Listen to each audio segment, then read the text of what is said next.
विद्यार्थी मित्र हो, नमस्कार. आजच्या या तासिकेमध्ये आपण BA तृतीय वर्ष अभ्यासपत्रिका 9वी सत्र 5वी ज्यामध्ये आपण BA तृतीय वर्षातील साहित्य विचार या अभ्यासपत्रिकेतील प्रकरण 2 साहित्याची प्रयोजने याचा विचार करत आहोत. यामध्ये आपण पाहिलेलं आहे की भारतीय अभ्यासकांनी जी साहित्याची प्रयोजने सांगितलेली आहेत त्यामध्ये आपण मम्मट यांनी जो प्रयोजन विचार सांगितलेला आहे त्या संदर्भातील विवेचन आपण करत आहोत. मम्मट यांनी आपल्या काव्यप्रकाश या ग्रंथामध्ये साहित्याची एकूण 6 प्रयोजने सांगितलेली आहेत. या प्रयोजन संदर्भात आपण माहिती अभ्यासत आहोत.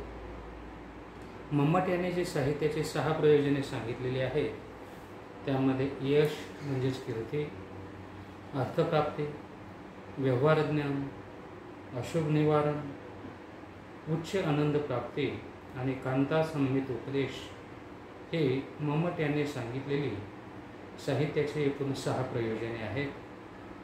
यापैकी आपण मम्मट यांनी सांगितलेलं साहित्याचं जे पहिलं प्रयोजन आहे यश किंवा कीर्ती या प्रयोजनाच्या संदर्भात साधक बाधक अशा दोन्ही पद्धतीने माहिती अभ्यासलेली आहे.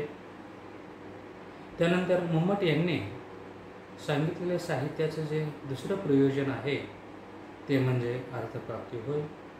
या प्रयोजनातील काही भाग आपण यापूर्वी अभ्यासलेला आहे. मम्मट यांनी या साहित्याच्या प्रयोजनाच्या संदर्भात जे विचार मांडलेले आहेत ते त्या काळातील काळानुरूप आहे आणि त्या अनुषंगाने विचार करताना पूर्वीच्या काळामध्ये काही साहित्यिक, काही अभ्यासक यांना राजाश्रय मिळालेला होता याची काही नावेही मम्मट यांनी सांगितलेली आहेत.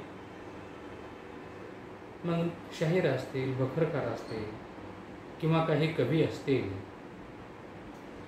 यांनी त्या काळामध्ये राजाश्रय मिळाल्यामुळे किंवा राजाच्या दरबारात असल्यामुळे त्यांनी राजाला अनुकूल किंवा त्यांनी जे विषय सांगितलेले आहेत त्या विषयावर आधारित माहिती लिहिलेली आहे, चरित्र वर्णन केलेलं आहे आणि त्याच्या मोबदल्यामध्ये राजाकडून त्यांना काही मोहरा,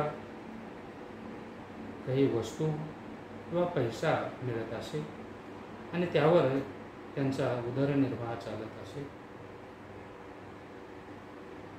मग काही कवनं निर्माण केली असेल, काही बखरी लिहिलेली असतील, त्या बदल्यामध्ये त्यांना मोबदला म्हणून काही मोहरा, बक्षीस त्या ठिकाणी दिल्या जात असत. त्यानंतर आधुनिक काळामध्ये गोपदेवल असतील यांनी ही नाट्यनिर्मितीसाठी अर्थप्राप्ती झाली होती असाही भाग इथे वर्णन केलं आलेलं आहे. त्यानंतर राजशेखर असतील, तांबे असतील, यशवंत असतील हे यांना राजकवी म्हणून मान्यता होती. त्यांनीही जो भाग वर्णन केलेला आहे किंवा ज्या विषयावर त्यांनी लेखन केलेलं आहे त्याचा मोबदला म्हणून त्यांनाही त्या ठिकाणी काही प्रमाणात का होईना ते मानधन मिळालेलं होतं. तर असं जरी असलं तरी सर्वच लेखक हे केवळ पैसा मिळतो म्हणून लेखन करतात असं नाही.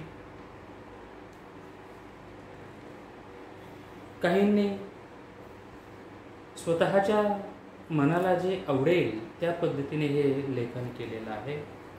पैशाला दुय्यम स्थान दिलेलं आहे. म्हणून सर्वच लेखक हे केवळ द्रव्यप्राप्तीसाठी किंवा अर्थप्राप्तीसाठी लिहितात असं ठामपणे आपणास म्हणता येत नाही. या संदर्भातही काही महत्त्वपूर्ण विचार या संदर्भ ग्रंथामध्ये सांगितलेले आहेत. त्या अनुषंगाने आपण हे विवेचन करणार आहोत. सर्वच लेखक हे द्रव्य लाभासाठी लिहितात असे ठामपणे आपणास म्हणता येत नाही. प्राचीन काळामध्ये द्रव्यास नकार देणारे नरेंद्रासारखे काही कवी आहेत. त्याचबरोबर संत कवीच्या बाबतीतही आपणास त्यांनी द्रव्य लोभाने साहित्य निर्मिती केलेली आहे असेही आपणास म्हणता येत नाही. एक महत्त्वपूर्ण उदाहरण देऊन काही आणखीनही उदाहरणे या संदर्भामध्ये नमूद करण्यात आलेली आहे. तर यापूर्वी आपण थोडासा भाग जर लक्षात घेतला तर आपणास असं म्हणता येईल की काही अंशी काही लेखक हे द्रव्यप्राप्तीसाठी जरी लिहित असले तरी सर्वच लेखक हे अर्थप्राप्तीसाठी किंवा द्रव्यप्राप्तीसाठी लिहितात असे आपणास ठाम म्हणता येत नाही. या संदर्भातील काही उदाहरणे इथे नमूद केलेली आहेत. त्यापैकीच एक कवी नरेंद्र हे आहेत. कवी नरेंद्र यांच्या रुक्मिणी स्वयंवर हा एक महत्त्वपूर्ण ग्रंथ आहे. त्याने ती ग्रंथ निर्मिती केल्यानंतर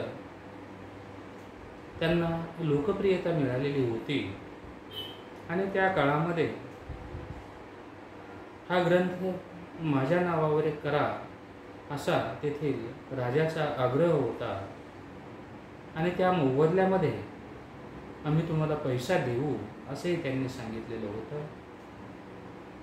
परंतु कवी नरेंद्रासारखे जे काही तत्वाला जागणारे आहेत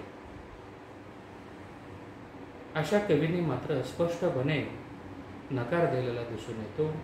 त्याने तो द्रव्य नाकारलेला आहे आणि केवळ काव्यालाच महत्त्व दिलेलं आहे. त्यांनी द्रव्य लाभाच्या हेतूने ते काव्यलेखन केलेलं नाही.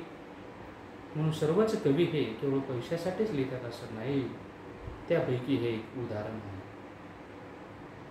ना राजे हो आमच्या कविकुळा बोलू लागेल असं त्याने स्पष्टपणे सांगितलेलं आहे की आम्ही जर पैसा घेतला तर आमच्या कविकुळाला म्हणजे आम्ही कवी आहोत, आम्हाला लोक नावे ठेवतील, आम्हाला बोल लागेल म्हणून त्याने स्पष्टपणे नकार दिलेला आहे आणि तो ग्रंथ त्याने राजाच्या नावावर केलेला दिसून येतो. नरेंद्रप्रमाणेच काही संत कवीही आपल्याकडे आहेत. संत ज्ञानेश्वर महाराज असतील, नामदेव महाराज असतील, तुकाराम महाराज असतील, एकनाथ महाराज असतील, चोखामेळा असतील, नरहरी सोनार असतील, सावतामाळी असतील, यासारखे अनेक कवी आहेत की या कवींनी पैशासाठी साहित्य निर्मिती केलेली दिसून येत नाही. संत तुकाराम महाराज यांचे एक उदाहरण आणि अभंगही या ठिकाणी देण्यात आलेलं आहे की संत तुकाराम महाराज यांच्या ठिकाणी तर कमालीची निर्लोभ वृत्ती होती. सोने रूपे आम्हा मृत्तिके समान माणिक पाषाण खडे जैसे. म्हणजे त्याने स्पष्टपणे द्रव्यास नकार दिलेला आहे. सोनं रूप हे जे काही मौल्यवान वस्तू आहे हे आम्हाला माती समान आहेत, मृत्तिके समान आहे म्हणून आम्हाला त्या नको आहे. माणिक पाषाण असतील तर आम्हाला खड्यासारखे आहे म्हणून आम्हाला तो द्रव्य लाभ नको आहे. समाज जागृतीची तळमळ, लोकांचा उद्धार, सर्वांचं कल्याण हे आपल्या काव्यातून होत असेल तर यासाठी कुठलाही मोबदला घेण्याची आवश्यकता नाही. संत तुकाराम महाराजांचं जर चरित्र अभ्यासलं तर असं लक्षात येईल की स्वतः संत तुकाराम महाराज यांनी त्यांच्या काळामध्ये दुष्काळ पडला असताना स्वतःच्या घरातील अन्नधान्य हे गावकऱ्यांना वाटलेलं होतं. इतकी निर्लोभ वृत्ती त्यांच्या त्या ठिकाणी असलेली दिसून येते. म्हणून कवी नरेंद्र असतील किंवा आपले सर्वच संत मंडळी असतील, या सर्वच संत मंडळींनी स्पष्टपणे या पैशास नकार दिलेला दिसून येतो किंवा पैशासाठी या कवीने साहित्य लिहिलेलं नाही. म्हणून मम्मट याने जे सांगितलेलं साहित्याचं दुसरं प्रयोजन आहे अर्थप्राप्ती. या संदर्भामध्ये साधक बाधक विचार करत असताना काही अंशी त्या काळामध्ये जे राजकवी असतील किंवा ज्यांना राजाश्रय मिळाले असेल असे काही कवी असतील, त्यांना साहित्य निर्मितीच्या बदल्यामध्ये किंवा मोबदला म्हणून त्यांना काही द्रव्यलाभ झालेला होता, पण सर्वच साहित्यिक हे केवळ द्रव्यलाभासाठीच म्हणजेच अर्थप्राप्तीसाठी लिहितात असं नाही. या संदर्भातील दोन्ही बाजूने विचार आपण केलेला आहे. म्हणून काही अंशी अर्थप्राप्ती हे जे प्रयोजन आहे, हे प्रयोजन काही अंशी काही प्रमाणात हे लेखकनिष्ठ प्रयोजन होतं असं आपणास म्हणता येईल. पूर्ण अंशाने हे देखील लेखकनिष्ठ प्रयोजन नाही. आता वाचकनिष्ठ दृष्टिकोनाच्या अंगाने या प्रयोजनाचाही विचार आपणास करावायचा आहे. या संदर्भातील जो काही महत्त्वपूर्ण विचार आहे, या संदर्भातील माहिती जी वाचकनिष्ठ प्रयोजन आहे, त्या वाचकनिष्ठ प्रयोजनाच्या दृष्टिकोनातून या प्रयोजनाचा विचार आपण नंतरच्या तासिकेमध्ये करणार आहोत. मम्मट याने जी एकूण 6 प्रयोजने सांगितलेली आहेत, त्यापैकी पहिलं यश आणि कीर्ती हे प्रयोजन देखील हे लेखकनिष्ठ प्रयोजनातून, लेखकनिष्ठ दृष्टिकोनातून या प्रयोजनाचा विचार करता येतो. आणि दुसरं जे प्रयोजन आहे, जे आपण पाहिलेलं अर्थप्राप्ती, या प्रयोजनाचा देखील विचार काही अंशी हा लेखकनिष्ठ दृष्टिकोनातून केला जाऊ शकतो.